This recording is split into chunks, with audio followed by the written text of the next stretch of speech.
Driver आणि कंडक्टरची भूताशी झुंज.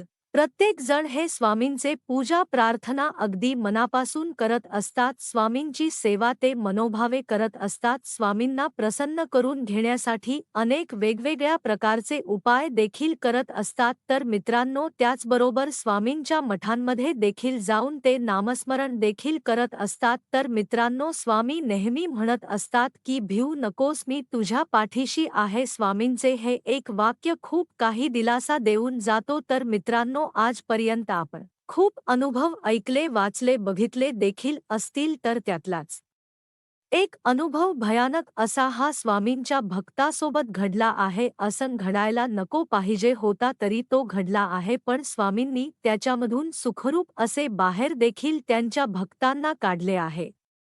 मित्रांनो, आजपर्यंत आपण खूप आख्यायिका वाचल्या, अनुभव ऐकले. काही अनुभव चांगले होते तर काही अनुभव भयानक म्हणजेच की वाईट होते. तर मित्रांनो, मी आज तुम्हाला एका स्वामी भक्त सोबत झालेला एक अनुभव तुमच्या समोर शेअर करणार आहोत. त्यांना स्वामींची प्रचिती आली आहे, म्हणजेच की साक्षात त्यांच्यासोबत स्वामी आणि विठ्ठल यांच्या सेवेमुळे त्यांना याचा खूप लाभ झाला आहे. त्यांचे जीवन स्वामी आणि विठ्ठल यांच्यामुळेच वाचले आहेत. तर मित्रांनो, चला त्यांचा अनुभव आता आपण त्यांच्या शब्दांमध्येच वाचूया. मित्रांनो, दत्तू पाटील यांना आलेला खूप भयानक असा अनुभव ते आपल्या सोबत शेअर केले आहेत. दत्तू पाटील हे एक दिवस खडकाळ माळरानातून एसटी घेऊन चालले होते. ते एसटीचे ड्रायव्हर होते. एसटी ड्रायव्हर असल्यामुळे त्यांना खूप काळजीने प्रवाशांची काळजी घेऊन चालवायला लागणार होती. तर त्यांच्या शब्दांमध्ये आता आपण त्यांना कसा अनुभव आला आहे तो आता आपण जाणून घेणार आहोत. गोष्ट तशी ही थोडीफार जुनी आहे. रात्रीचे 7 वाजले होते. नुसताच एसटी हायवेला लागली होती. रात्री 7 वाजलेले असताना थोडाफार त्यावेळेस अंधार होता. दिवाळीचा तो महिना होता, म्हणजेच लगबग दिवाळी चालू झाली होती. प्रवाशांची गर्दी दिवाळी म्हटल्यानंतर ना जास्त होते. तर प्रवाशाच्या गर्दीमुळे एसटी प्रशिक्षणाने रात्री एसटीची वेळ थोडी वाढवून दिली होती आणि त्याच एसटीवर मी ड्रायव्हर म्हणून होते. मोरगाव ते राजुरी या दिशेने मी एसटी चालवत होतो. पण प्रशिक्षण आणि प्रयोग म्हणून राजुरीच्या पुढचे 3-4 गाव अजून वाढवून दिले होते. राजुरीच्या पुढचा रस्ता हा खराब होता, म्हणजेच की खडकाळ असा रस्ता होता. पुढची वाट हे माळरानातून जाण्यासाठी होती, म्हणजेच की ज्या ठिकाणाहून बैलगाडी जाते त्या ठिकाणाहून एसटी पुढे न्यायची होती. माझ्या मनामध्ये असा विचार आला की जर बैलगाडी जाऊ शकते तर एसटी पण जाऊ शकणार. आमच्या काळातील रस्ते म्हणजे की डांबर कमी आणि खड्डे जास्त होते, त्यामुळे मी एसटी एकदम आरामात सावकाशमध्ये चालवत होतो. राजुरीला पोहोचण्यासाठी अजून बराच वेळ लागणार होता. प्रवाशांची आणि कंडक्टर यांची किलबिल चालू होती. ते आपापसात बोलत होते. पारखेडला थोड्यावेळ एसटी थांबली होती. तिथे मी जाऊन तंबाखू खाऊन आलो. पुन्हा माझ्या ड्रायव्हर सीटवर मी येऊन बसलो. तात्या जाऊ दे असन कंडक्टर म्हणाला. आता मी पारशामध्ये पोहोचलो होतो. पारशापासून राजुरी आणि थोड्या अंतरावर होते. त्याच्यानंतर थोड्याच वेळामध्ये देवगाव देखील आले. तिथं एसटी थांबली. काही प्रवाशी तिथे उतरणार होते.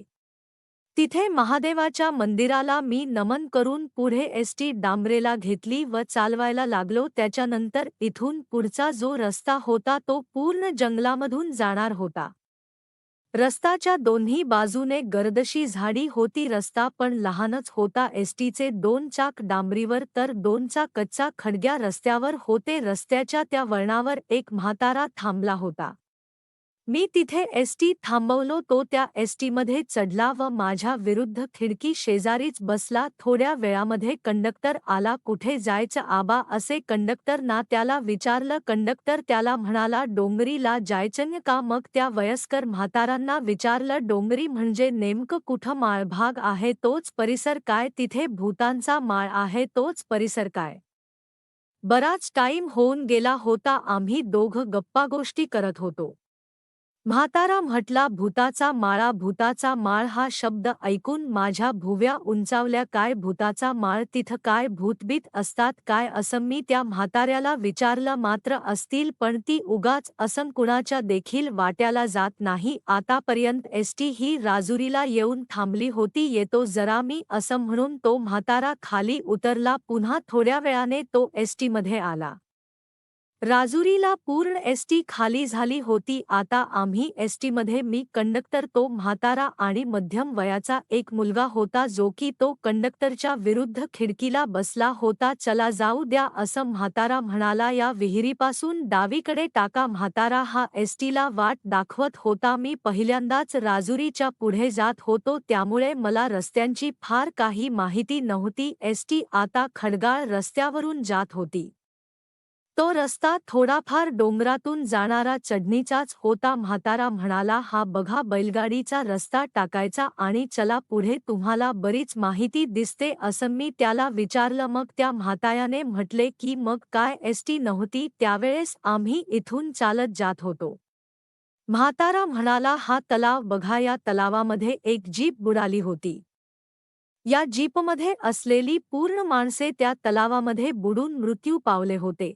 तेव्हापासून असं म्हटलं जाते की या तलावाच्या वरून जे कोणत्याही वाहन जात, त्या वाहनातले व्यक्ती या पाण्यामध्ये मृत्यू पावतात आणि ते तलाव त्या व्यक्तीला त्याच्या आतमध्ये खेचून घेत असतो. म्हातारा बोलत होता. मी ऐकत होतो, पण मला त्याच्यावर विश्वास नव्हता. मला वाटलं की तो काहीतरी मला भीती दाखवण्यासाठी असं बोलत असेल, म्हणून मी त्याच्याकडे लक्ष दिलं नाही. स्टेअरिंग ही तलावाच्या दिशेने वळणार नाही याची मी जास्त काळजी घेत होतो. ते बघा, ते बाबळाचं झाड दिसतंय ना, ते दगडी विहिरी जवळच. म्हातारा बोट दाखवत म्हणाला, अंधारामध्ये ते झाड व ते विहीर झावळ दिसत होतं. मी म्हाताऱ्याच्या हो मध्ये हो मिळवत गेलो. आणि तिथं बघ, हा आता झाडावरच चेता मुंजा, तो पण त्या जीपमध्येच होता. म्हातारच हे बोलणं ऐकून मी एकदम स्तब्ध झालो व एकदम सावकाश बस चालवत राहिलो. पण का माहिती, स्टेअरिंग आपोआप जड होत गेलं.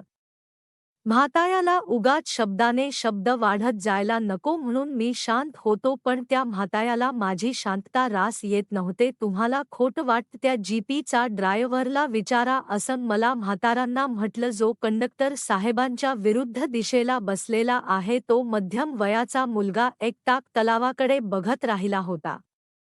कंडक्टरला आमचा वार्तालाभ काय ऐकू येत नव्हता, त्याच्यामुळे तो एकदम शांत तिथे बसला होता. त्याच्यानंतर म्हातारा जोर जोरात हसू लागला. चला ड्रायव्हर साहेब, आमच्या जीपी सारखा तुम्ही देखील तलावात चला, असो मोठ्याने म्हणत म्हणत हसू देखील लागला.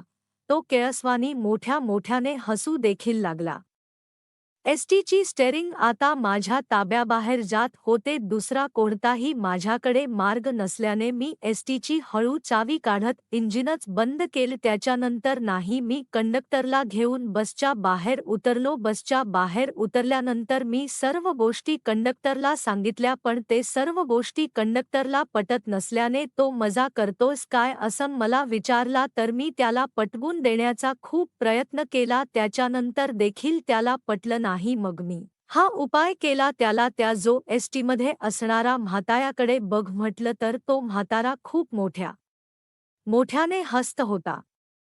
मी कंडक्टरला म्हटलं की आपण जर आता एसटी थांबवलो नसतो तर आपण तलावामध्ये जलसा करत असतो. मी ते त्याला त्या म्हाताऱ्याचं हसणं दाखवलं, तेव्हा कुठे जाऊन त्याला पटलं. आता काय करायचं? कंडक्टर म्हणाला, मी पण तोच विचार करत आहे, असं मी पण म्हटलो. आम्ही असा हा सर्व विचार करत होतो तर आम्हाला एक आवाज आला. तो म्हातारान सांगितलेला आम्हाला अरुंद विहिरीतून येत होता. शांत राहा जरा, पण हलू नको. कंडक्टर म्हणाला. आम्ही जागेवरच उभे राहिलो. आम्ही आमच्या श्वासाचाही आवाज येऊ दिला नाही, कारण आम्हाला खात्री होती की त्या विहिरीमध्ये कोणीतरी आहे आणि जर आमची चाहूल त्याला लागली तर काही खरं नाही. म्हणून आम्ही आमचा जीव मुठीत धरून तिथेच गप्प उभे राहिलो होतो. बराच वेळ गेला. त्याच्या नंतर विहिरीचा आवाज एकदम शांत होऊन गेला आणि आम्ही हळूहळू हालचाल करू लागलो. तो माळ फारच रहस्यमय असा होता. सभागत माझी नजर समोरच्या बाबळावर गेली आणि माझे तर रक्तच गोठून गेले. मला जोरात ओरडायचं होतं, किंकाळी ठोकायची होती. पण मी स्वतःवर ताबा ठेवला. समोरच्या त्या काठीरी बाबळावर एक व्यक्ती उलटा टांगलेला होता. तो पायाच्या साह्याने एका फांदीवर लटकत होता. त्याची मान कापलेली होती, म्हणजे त्याला मस्तकच नव्हते. माझी घेतलेली नजर बघून कंडक्टर देखील तिकडे बघणार होता. तसेच मी त्याला ढकलून दिले व त्याचे लक्ष मी वेधून घेतलं. कंडक्टरला धक्का दिल्यामुळे त्याचा तोल जाऊन तो तिथे खाली पडला व त्याचा आवाज झाला आणि भुताच्या मायेची शांतता भगली. आता नक्की काय तर वंगाळ घडणार हे आम्हाला माहीत होत. तसं समोरच्या काळोख्यातून एक आवाज आला, कोण आहात रे तुम्ही? काळजाला धडकी भरवणारी असा तो आवाज होता. समोरच्या अंधारातून एक आकृती पुढे आली. आम्ही स्वतःचं अंग चोरत तिकडे नजर रोखून होतो. ते कोणी साधू बुवा होते. कोण आहात रे आणि इकडे काय करताय? भगवे वस्त्र आणि हातात कमांडलू, डोळ्यांमध्ये अनोखे तेज. असन त्यांचं वर्णन महाराज. आम्ही ड्रायव्हर कंडक्टर आहोत असे मी म्हणालो. खोटं बोलताय, थांबा असं म्हणत महाराजांनी कमांडला मधलं पाणी आमच्या अंगावर शिंपडलं. महाराज हे काय करताय? आम्ही खरं बोलतोय असा आम्ही म्हणालो. बरोबर समजलं ते. एवढ्या रात्री कडे काय करताय? त्यांनी विचारलं. त्याच्यावर मी सर्व बोलू लागलो. मी महाराजांना संपूर्ण सांगितलं. महाराजांनी शांतपणे सर्व प्रकार ऐकून घेतला व एक कटाक्ष त्या म्हाताऱ्याकडे टाकला. तो अजूनही हसतच होता. जा या तलावाचे पाणी आण महाराज कमांडलू देत म्हणाले. मला खूप भीती वाटत होती म्हणून मी ते कमांडो लोखंड दिलं. मी नको नको असं कंडक्टर देखील म्हणाला.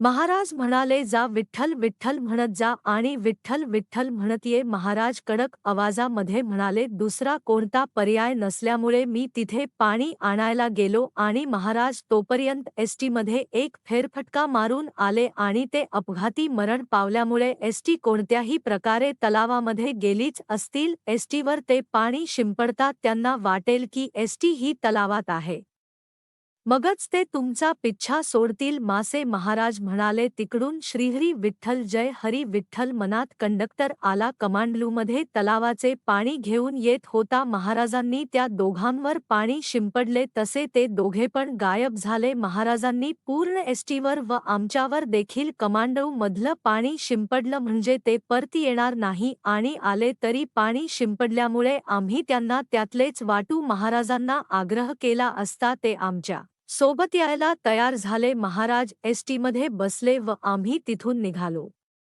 एसटी मालकीणीत पोहोचली. आमच्या सोबत कोणी प्रवासी नसल्यामुळे आम्ही तिथेच श्री विठ्ठल मंदिरामध्ये महाराजांसोबतच थांबून राहिलो.